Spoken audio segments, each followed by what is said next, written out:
Hay una anécdota muy divertida al respecto, donde una familia nos acompañó, si mal no me equivoco, en la segunda liberación que hicimos con Río Verde, y esta persona fue con sus hijos. Y al año siguiente llevó a los hijos a Disney, le preguntó a los hijos qué les pareció el viaje, y los muchachos le dijeron, no papi, muy lindo Disney, el Pato Donald, Mickey Mouse, pero me divertí mucho más en la liberación de los Caimanes y quiero volver a eso.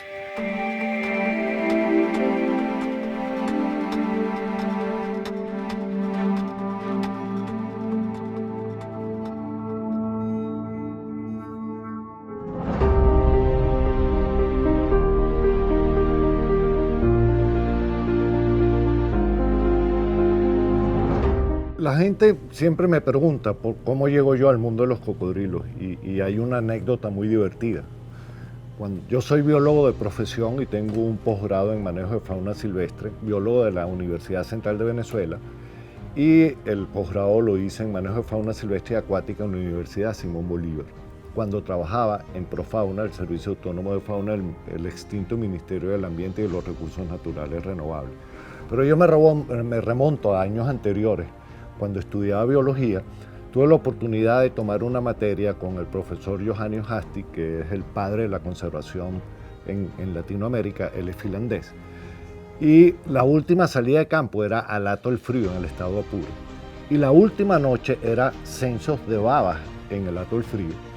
Y yo recuerdo que cuando terminamos el trabajo, como a las 2, 3 de la mañana, de noche, nos picaron los mosquitos, te llenabas de agua porque había que meterse en las lagunas, para atravesar caños y ríos.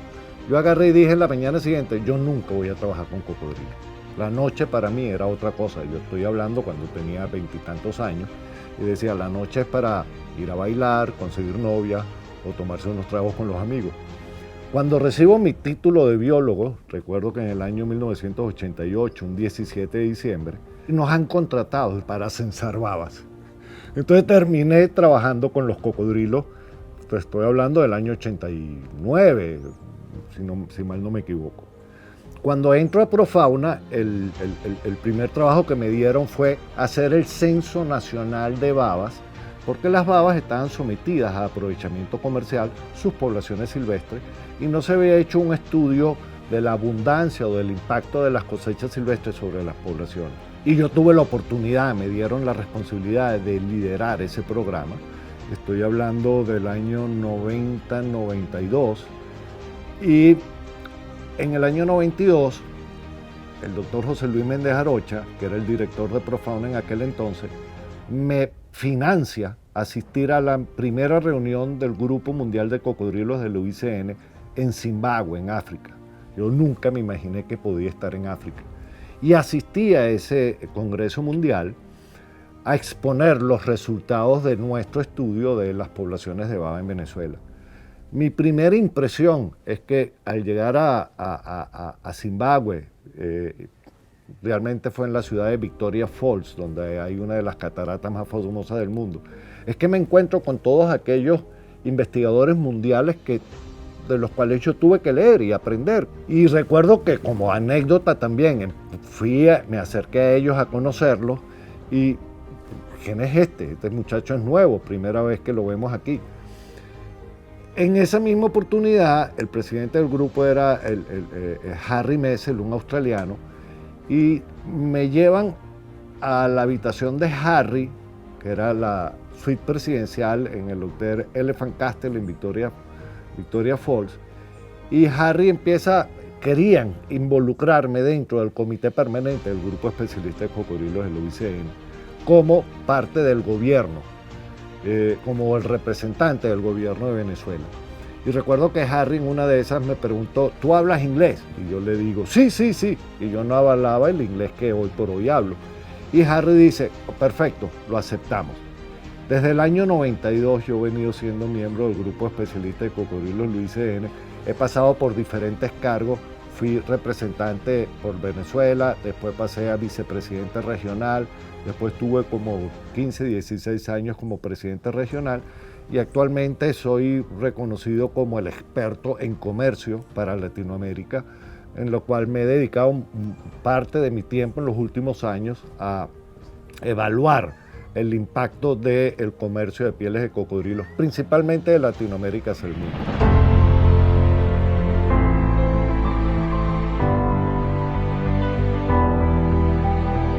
Como les comenté, yo trabajé en Profauna, estaba a cargo de todo lo que eran los censos de baba para que mis colegas determinaran cuál era la cosecha que se debería dar anualmente.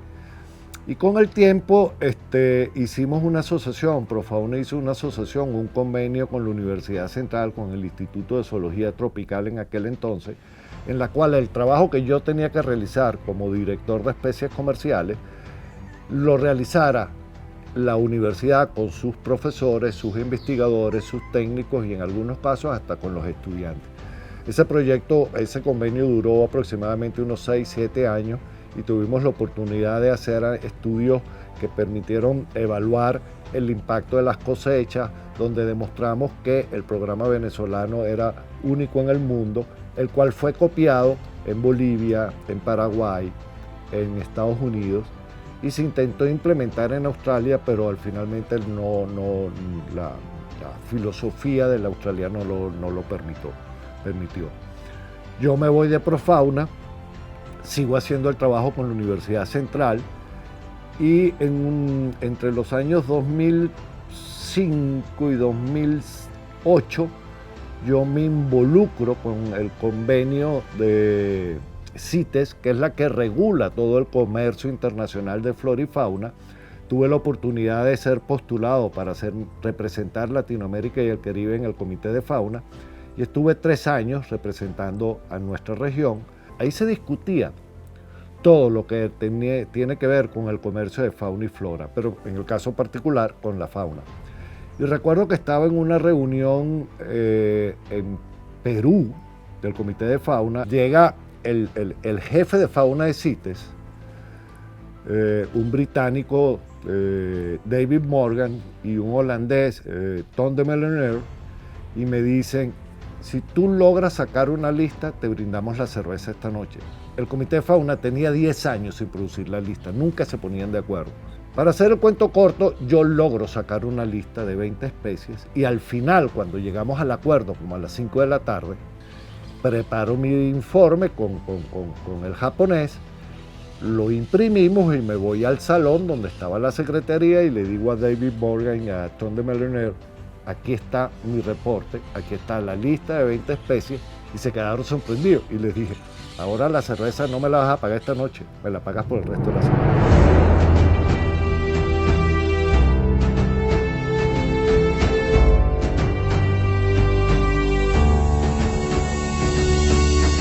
Después que yo me quedé sin trabajo en el 2007, me asocié con mis antiguos amigos de la universidad, como Omar Hernández, Roldán de Sola, que venían trabajando con el programa de conservación del caimán del Orinoco. Yo sabía de todo esto porque era parte de mi trabajo cuando estaba en Profauna.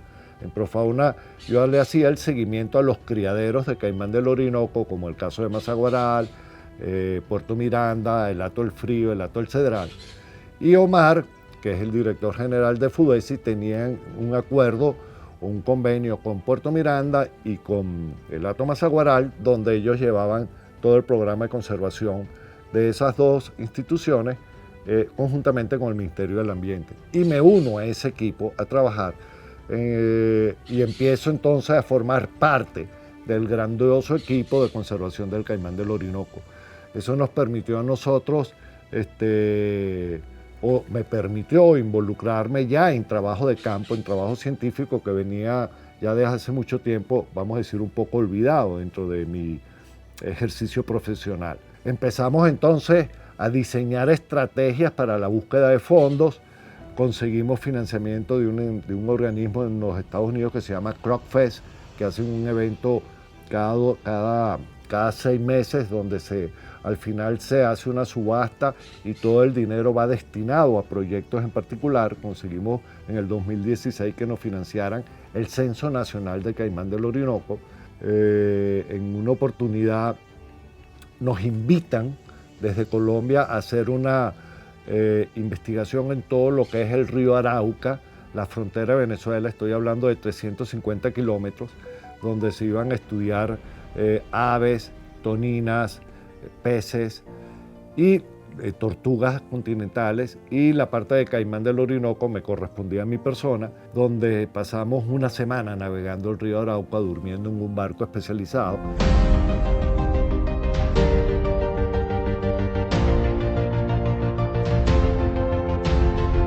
Todo este trabajo que hemos venido realizando, como les dije, con CropFest, hemos obtenido financiamiento con National Geographic, con el Indianapolis Zoo, que este año nos permitió construir 10 tanquillas más en el zoológico Leslie Pantin en Turmero, en Venezuela, con una capacidad de cría de hasta 300 animales más de caimán del Orinoco.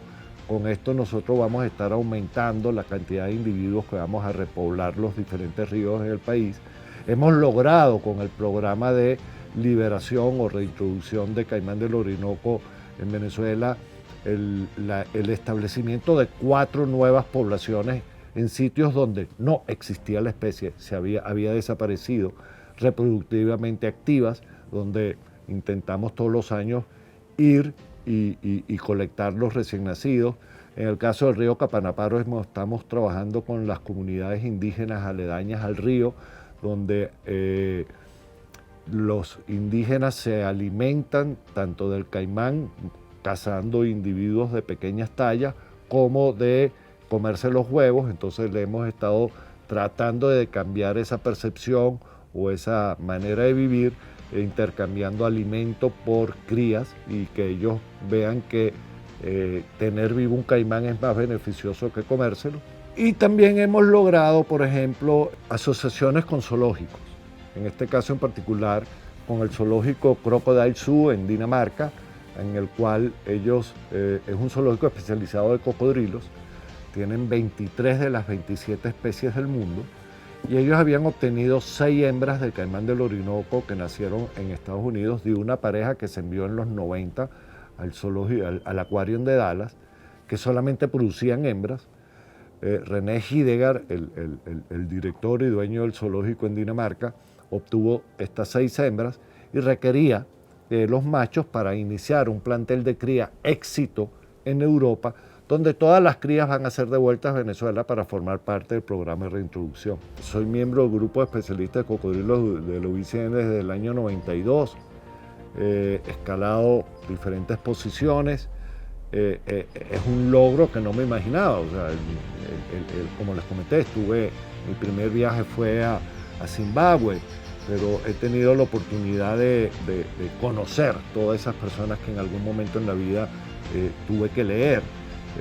Son mis amigos.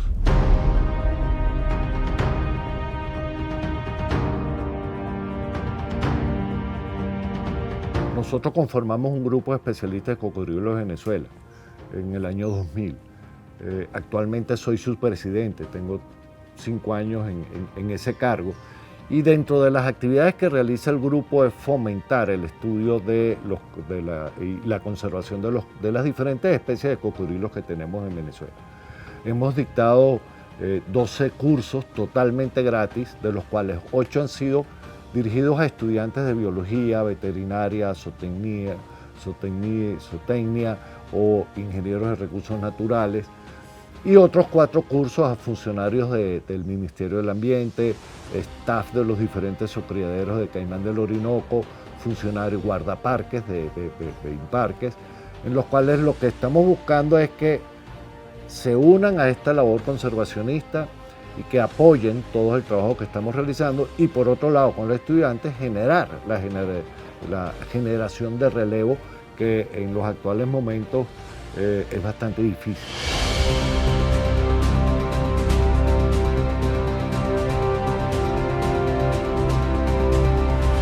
Todas aquellas personas que nos quieran apoyar, que quieran ayudar a través de las plataformas de Río Verde o a través de los Instagram de FUDESI o del Grupo de Especialistas de Cocodrilo de Venezuela, bienvenidos sean a ayudarnos. Nosotros hacer investigación, hacer conservación en Venezuela en los actuales momentos es difícil desde el punto de vista financiero. Nosotros salir al campo es costoso. Normalmente nosotros somos un equipo de 5 personas con 2 vehículos. Nos apoyamos mucho en otras instituciones como con Río Verde, que hemos inventado, vamos a llamarlo así, lo que se llama travesías con Río Verde, donde personas de la ciudad nos acompañan al acto de liberación y empiezan a agarrarle un gustico a la conservación de la fauna en el país. Hay una anécdota muy divertida al respecto, donde una familia nos acompañó, si mal no me equivoco, en la segunda liberación que hicimos con Río Verde, y esta persona fue con sus hijos. Y al año siguiente llevó a los hijos a Disney, en el estado de la Florida, en los Estados Unidos de Norteamérica, y después le preguntó a los hijos qué les pareció el viaje. Y los muchachos le dijeron, no papi, muy lindo Disney, el Pato Donald, Mickey Mouse, pero me divertí mucho más en la liberación de los caimanes y quiero volver a eso. Un poco lo que nosotros queremos dejar desde el grupo especialista de cocodrilos, desde FUDESI, es que la gente adquiera ese amor por conservar lo nuestro. Y es lo que quisimos hacer, o lo que estamos tratando de hacer con el proyecto con Dinamarca, y el documental que realizamos con Río Verde, donde dejar constancia del trabajo que hemos venido realizando por 30 años para las generaciones futuras, para los hijos o los nietos que nosotros tengamos. De ahí yo creo que es el legado que nosotros podemos dejar, más allá de que tengamos publicaciones o seamos reconocidos mundialmente por nuestro trabajo, sino simple y llanamente es dejar en nuestro país un respeto y un deseo por la conservación, en el caso de nosotros cocodrilos, pero en términos generales es la fauna del país.